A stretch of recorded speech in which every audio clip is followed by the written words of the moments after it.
Hello, my name is Ivy and welcome back to my channel. This is going to be Makeup Design Roast and Toast Volume 3.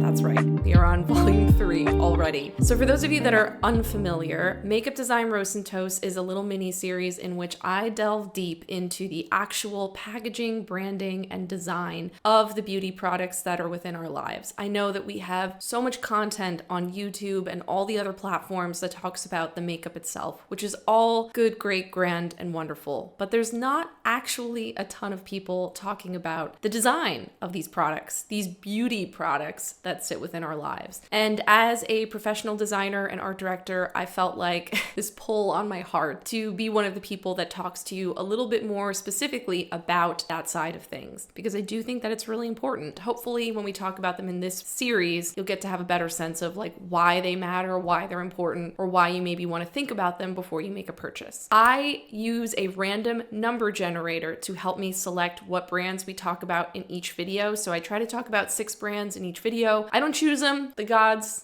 choose them for me, and then we talk about them. I have a really exciting group of 6 brands to talk about today because we are going to get a little bit more mainstream. We're going to talk about some bigger beauty brands, some brands that I know for sure all of you have heard about, and talk about whether or not they are a roast or a toast in terms of their branding and design. I'm going to try and sit up straight. Let's like arch those back muscles. It's just like, so without further ado, let's get into it. All right, brand number 1 is Bellebeaute Bar. I think that this is a brand that has been killing it as far as the makeup that they're coming out with. As far as an indie eyeshadow brand, they are nailing the brief. I think they're putting out beautiful, interesting, fun, unique color stories. They actually had my 2 favorite palettes of 2023. I love what they're doing over there. And I think that they are also a brand that seems like they're really open to interesting collaborations. They did a beautiful ultraviolet all purple palette collab with Deandra Nicole Didi over on Instagram, who, by the way, is one of the most wonderful people. That palette wowed me. I just thought it was so cool that they did that. They've just done a lot of really cool and interesting things. All of that said, I do think that despite the fact that Bellebeaute Bar is one of my favorite brands, is coming out with amazing makeup, is nailing it, they do need to step up their design. I think that they could be doing so much more interesting and better stuff. It's not that I think that everything that they're doing is so awful, but there isn't a lot of consistency. I do talk a lot about the importance of some level of consistency and their branding, their ID. And what happens with a lot of these smaller indie brands, especially as they continue to grow, is they haven't really totally figured out what their branding system is yet. You know, they have a logo, or maybe they have a couple of logos, but they haven't quite figured out like what is the Bellebeaute Bar brand. They don't have a brand style guide. They're just kind of putting out products and seeing what works and building the brand as they go. And I'm not saying that that's a bad method, but once you reach a certain size, and I would say that I think Bellebeaute Bar is at that size now,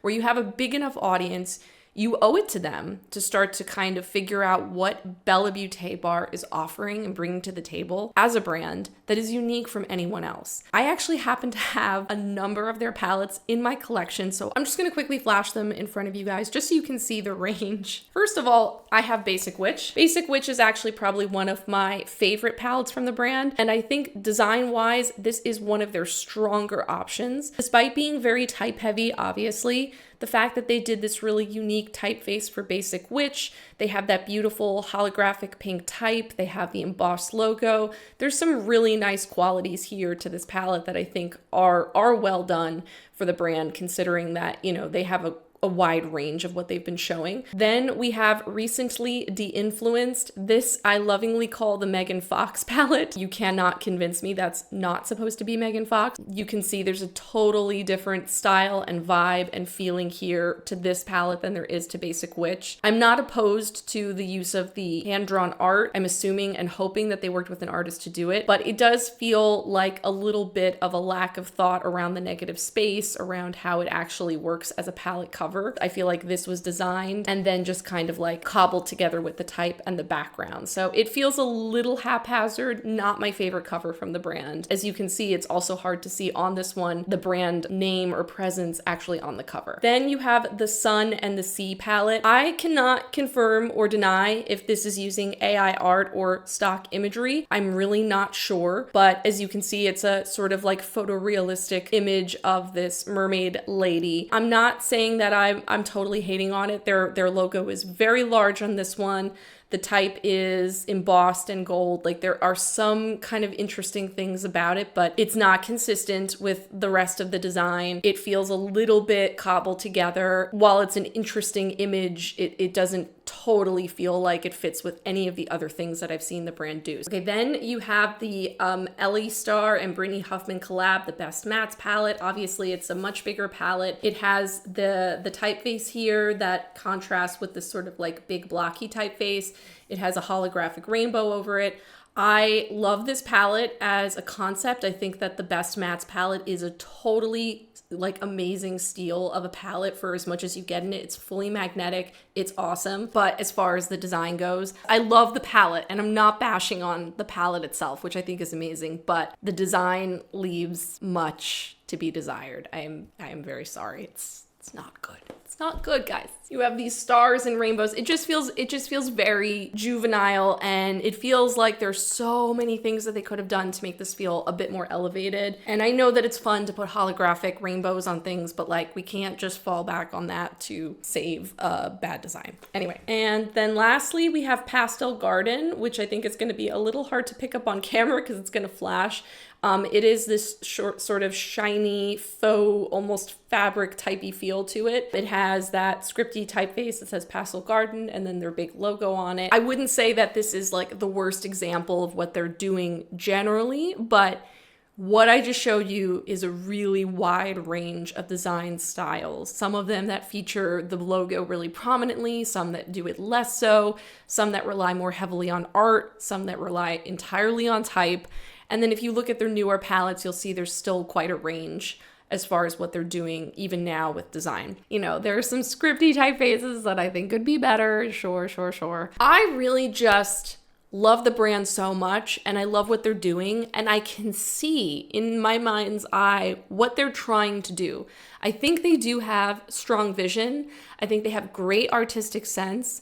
I think they clearly have the knowledge of how to put together beautiful palettes, create beautiful formulas. They are growing rapidly within the indie beauty space. So I want to see them do well. Again, 2 of my favorite palettes of last year are from them. I'm obsessed. I'm super into them. But I still, even as a big consumer of theirs, I still don't really know who they are as a brand, what they're trying to be. I don't know if relying super heavily on the triple B is going to be the best place for them to go, but it could be something where they really try to own that. I do think that their logo feels slightly dated. I think that they could probably work with a designer to do a super strong logo for them that feels contemporary, modern, and feels inherently Bellebeaute Bar. And I think that they can start to figure out, I would love to see them come up with some design principles to say like, hey, yeah, we want to do different things on different launches. You know, sometimes we want to be a little spookier, sometimes we want to be a little more refined, but like they need to have some core tenets, even some core color palettes, some core design elements that they can use consistently so that I, as a consumer, start to really say, oh, that's Bellebeaute Bar. So ultimately, I am definitely giving them a little bit of a roast. As far as the makeup goes, it's insanely good. I can't recommend them enough. And I, again, just really want to see good things for the brand. I want to see them succeed. And I don't think that they have very far to go to get where they need to be. They just would probably be, again, one of those indie brands that would benefit from working closely with a singular director, art director, designer to help them visualize what they want to be moving forward. And then I think they will take over the world. The next brand is Flower Nose Beauty. Flower Nose is an Asian beauty brand. I feel like Florasis and Flower Nose are the 2 big Asian beauty brands that get brought up for design specifically all the time. You have definitely seen the work of this brand, even if you've never purchased from them, even if you don't really know who they are. You have seen their uber intricate design, packaging everywhere. It's really impossible to miss. The interesting thing to me is that I feel like Fluorasis is the brand that tries to do a slightly more elevated or adult, if you will, version of the same kind of thing. So like intricately embossed makeup, super, super detailed packaging. Flower Nose is a little bit more on the juvenile side. I don't want to say it's super childlike, but they've done a lot of collections that definitely fall within a little bit more of a cutesy kind of style. They had an entire ballet themed series. They recently had a Little Angels series where, it was all this like cherub makeup. I actually do not own anything myself from Flower Nose. I know a number of people who do. What I think Flower Nose clearly does well and knows how to do well is make an impact with their design. And I can see a piece of makeup that they've done and know instantly, without ever seeing the name of the brand, that it's theirs. So they have created a super strong brand identity, which I give them so much credit for. I think it's incredible that they've really owned that space and they've made some beautiful and incredible things. Design and packaging and branding, they have put so much emphasis on that is what they are known for. The amount of detail is insane and intricate. And it's enough to probably get a lot of people to be interested in the brand, even if they're not interested in the makeup. I'm sure that the quality is passable, if not even better than that. But I think that people are buying this makeup for the packaging. So kudos to them for putting that sort of front and center. I like Flower Nose. I'm super interested in them. I think that I love to see a brand put a lot of heart and soul into their packaging design. And like I said, you know the brand. Even if you've never heard of them, you know who they are. And that's pretty cool.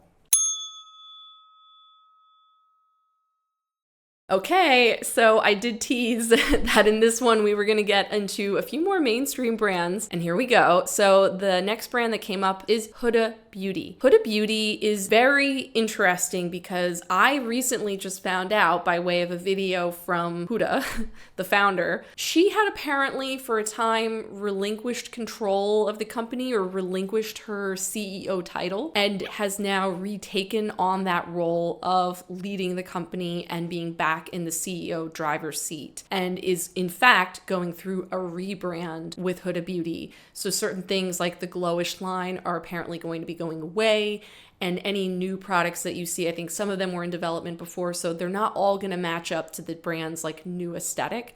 And I've been trying to ascertain which products kind of fall within the brand's new aesthetic. Like I think maybe the creamy palettes that were just released, the Creamy Obsessions palettes, are the new Huda Beauty, but I'm not 100% sure. And same with the faux filler lip glosses that just came out. I think those are also under Huda's direction. So it's really hard for me because I can't go back and just sort of like go through their history of branding, because to be fair to them, they're going through a rebrand. And I'm sure that they're probably working with a branding company to do that because they're a big enough global brand that would be the way to go. But Huda Beauty, like any other mainstream beauty brand, has a team of people that are dedicated to working on each part of the business. So I'm sure they have a brand design specific team. Then they'll have a product design specific team. Then they'll have packaging design specific team. It is not fair. It's just inherently unfair to compare an indie brand and their abilities and what they're able to put out to a mainstream brand that obviously has a much bigger budget and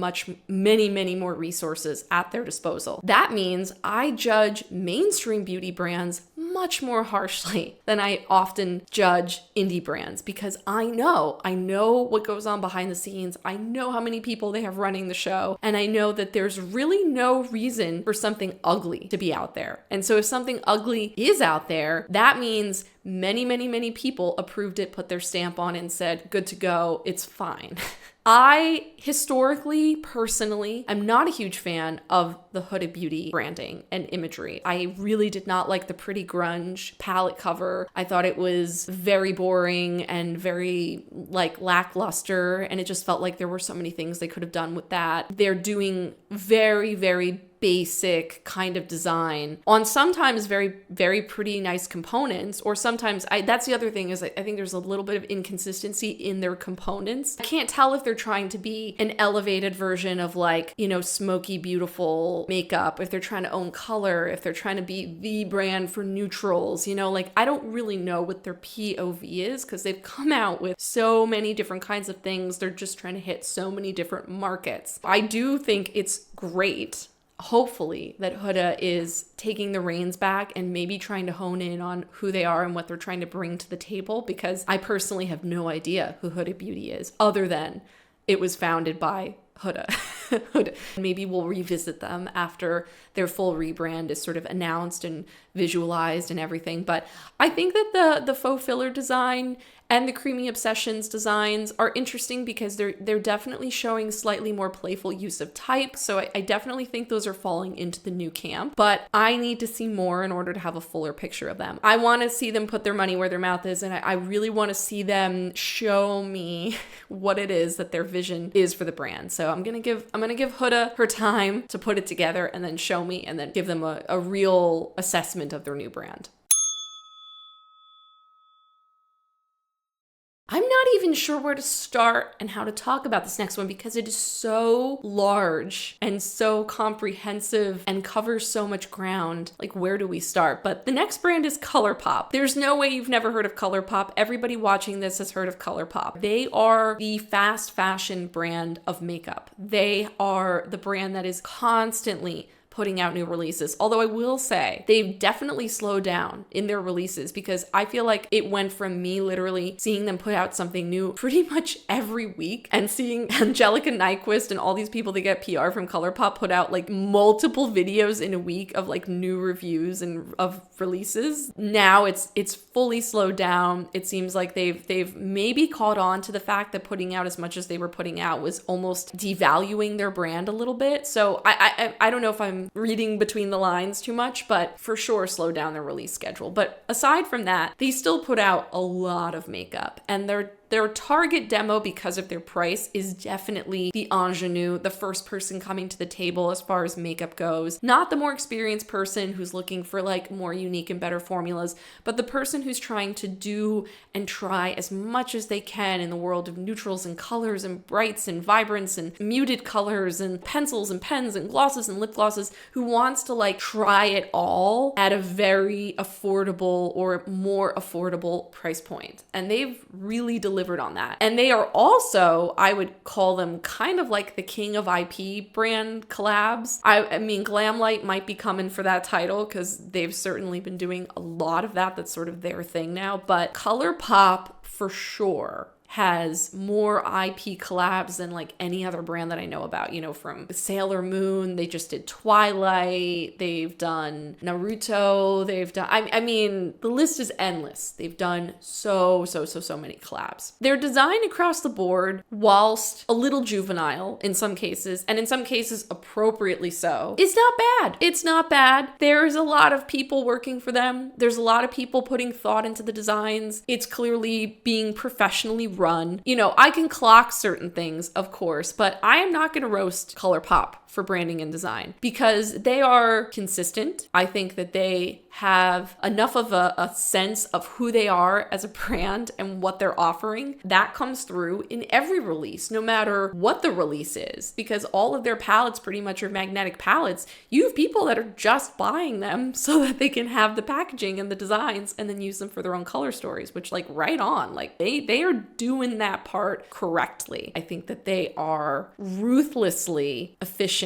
I think that they are a super well-oiled machine. That doesn't mean that everything is going to be my personal cup of tea or that everything is going to be perfect. We can have another conversation at a later date about why Colourpop is bad for the beauty community. Well, we can talk about that at another time. But I think that as far as their actual branding, design, packaging, all of that stuff, like, pretty good. Can't clock them.